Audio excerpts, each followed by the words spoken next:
Weh, berpeluh-peluh weh buat benda ni. And last, pack nombor 12 untuk side yang pertama ni. Ya Allah. Tengok apa yang kita dapat dekat pack nombor 12 ni. Kita dapat Sea King. Ini bukan Sea King Lord of the Coast tu ke? Tapi nampak lain sikit lukisan dia. Kita dapat apa yang menarik. Kita dapat Napoleon lagi sekali. Baru aku perasan ni mata. So dia duduk atas, siapa api tu? Prometheus. Oh, dia duduk atas Prometheus. Baru aku faham apa benda yang kuning-kuning.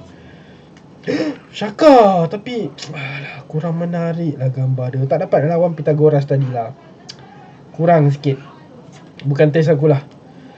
Ini salah satu daripada Whitebeard punya allies tu kan. Ni pun kalau dapat card art cantik kan. Berkilat-kilat dia ni. Gambar dia sebenarnya cantik. Cuma aku tak kenal sangat dia, tak minat sangat dia. Ada adik-adik bawah, cuma bukan dalam bentuk ular. Tak ada apa menarik. Oh! My. SR Shank. Aku rasa aku dah ada SR Shank sebelum ni. So aku dapat satu lagi SR Shank. Oi. Semat gila lah weh. Pack ni sekarang ni aku boleh katakan aku puas hati lah. Banyak gila kad-kad yang best.